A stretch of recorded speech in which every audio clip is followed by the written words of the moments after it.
And here you go again. Josh gets in the paint, spits it out, wide open shot by Mo Evans, misses it, and on the ensuing offensive rebound, Dwight Howard got a great block on Al Horford. Smith comes up empty.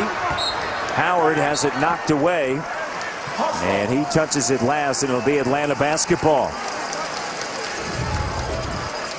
Here you go again. And Dwight's over there. There's just a lot of bodies around, and Dwight's always around the ball when it's in that paint. He is really a force on that defensive end. Smith, air ball. After all that attacking, and all of a sudden maybe you change your mind a little bit. You got to keep attacking. I know Dwight's in there, and I know he's a force, but you just can't settle for the amount of jump shots. Go in there and attack him. If he blocks your shot, so what? Or if you get him over there, you get him early, make the play, but don't just settle for jump shots if you're the Atlanta Hawks. Atlanta 1 of 9 in the quarter.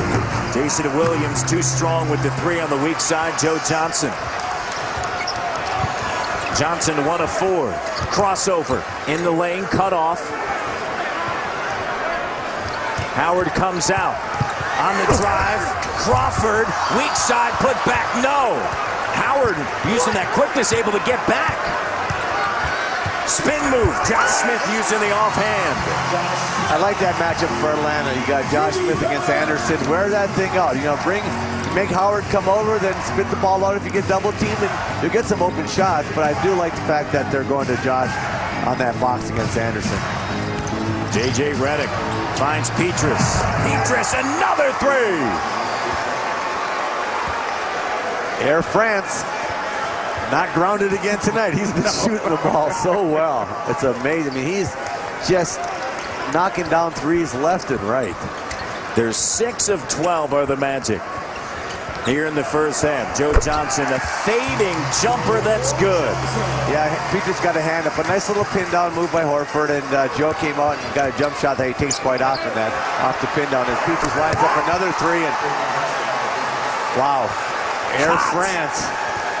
They're hoping that big cloud from Iceland gets up there and it grounds Air France, because right now he is rolling. 3 of 4 from deep.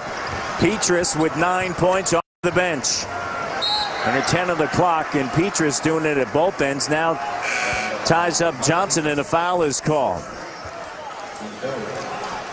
You look at that three-point shooting, and that's 7 players that have made 75 or more. You include Matt Barnes. 8 players have made 66 threes or more during the course of the regular season, and it just continued, Kevin, in the postseason. I agree. Nice little rub cut there. They got Joe Johnson the ball against J.J. Redick down low, and he got it dunk. But I agree.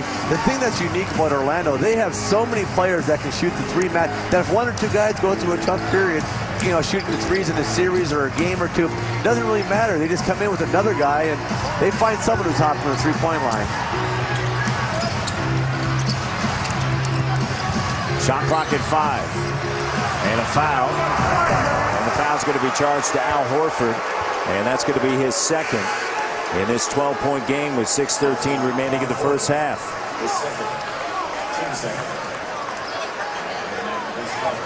Al Horford is just a scrapper. I admire him so much. He's given up so much size and strength, and he's really a power forward playing center.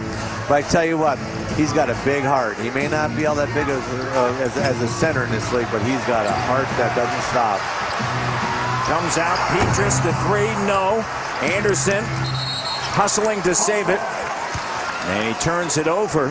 Horford came flying out at Petrus, who went sideways in the 3. You know you're hot when you're pump faking. You have a straight line drive for a layup, and you step sideways and you shoot a 3. Air France, I don't know, you might got carried away on that one there. Howard has stayed out of foul trouble for Orlando. Josh Smith driving, and Anderson, they're going to count it. Goaltending. 5:52 to go in the first half, and the Orlando Magic with 13 assists already, Kevin. Unbelievable. The ball movement has been great by Orlando Magic. They've been passing it. Everybody's sharing it.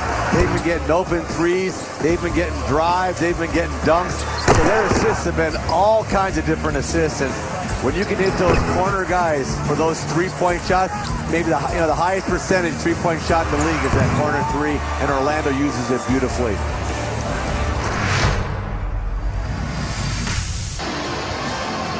Petrus and Lewis in the playoffs, including tonight. You're happy if that's your two-point field goal percentage, much less three-point field goal percentage. I mean, it's unreal. They are really shooting the ball beautifully, and Air France is lining it up and knocking it down. They just have so much confidence, but the ball movement's so crisp. I mean, it's just that hard drive to the middle, suck someone in, get it out to the corners, and that corner three is like I said earlier, it's the highest percentage shot outside of a free throw or a layup in the league, and they take advantage of that. And Orlando creates a ton of corner threes, and that's what you're trying to do in your offense. You're trying to really create a lot of corner threes. One of the things, when you look around the NBA, a lot of teams have stats people that are breaking down all the sort of statistical analysis, where to get shots, when to get shots. And the three things that you just mentioned, it's almost a blueprint for the Orlando Magic. They got that big guy in the middle that can get dunks and layups, and then you're going to get to the free throw line, and then you're going to shoot threes. Here's Johnson. The three doesn't go. Gortat on the floor. Nelson, Petrus, Carter, and Lewis. Yeah, no question, Matt. I think as you see, Carter lines up another three. Horford with a good rebound, but you're right. I mean, as a defense, and San Antonio won championship with this philosophy. They said, we want you to shoot non-paint twos. So basically, all the two-pointers you want, not inside the paint. Run them off the three-point line and don't give them anything in the paint. And that's the shot that, and really Orlando lives with that model. They don't take a lot of non-paint twos. They get in there to see Horford misses a shot. But they get in there in the paint to throw it out, to take threes. They get to the line quite a bit, and that's why they're so effective. But one of the things San Antonio as well as Orlando have that other teams don't, you have the presence of either Dwight Howard or Tim Duncan and David Robinson. Yeah, I agree. Carter, and he gets the roll. 8 points for Carter, 46-35, but that's been a big discussion throughout the league about, that long-range two. And a lot of people just don't feel that it's worth taking it.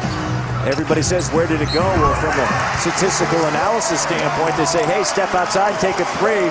As Horford finishes at the rim and he gets fouled and he'll go to the line.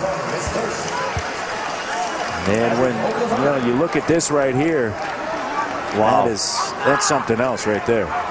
You get 7 guys that made over 75 threes throughout the regular season for the Orlando Magic. That's what I said makes them unique.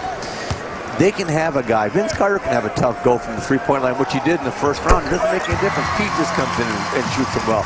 Lewis makes them. J.J. Redick comes in. Jay Williams. The list goes on and on. And that's what makes the Orlando Magic a really tough team. And we talked about this before, Matt. They're going to be a tough out. Someone's going to have to play excellent basketball to beat this team 4 times. Can they sweep Atlanta? Atlanta trying to put together a second quarter here. They've cut it now to 8. And a foul, Marvin Williams.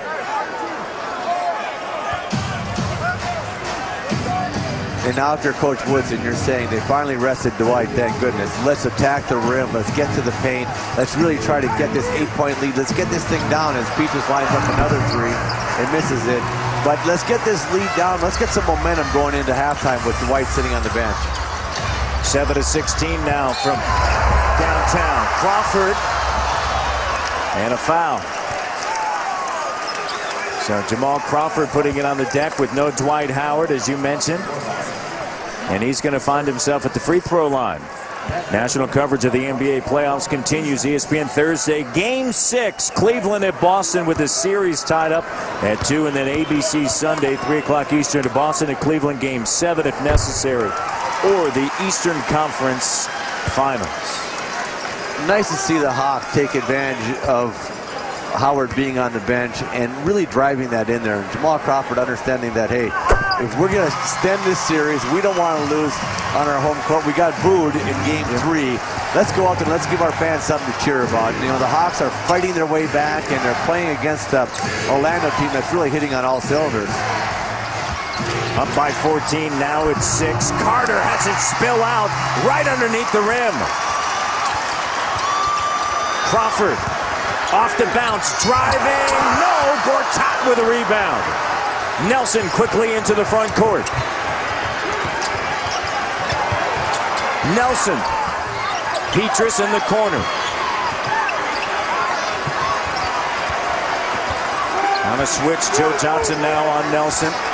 Shot clock down to 5. Finds Gortat, rolling to the rim and the layup. Classic Orlando basketball right there. Pick and roll, hard roll by the big guy, whether it's Gortat, whether it's Howard, and a nice find by Jameer Nelson for the layup. I mean, that's just classic Orlando Magic basketball.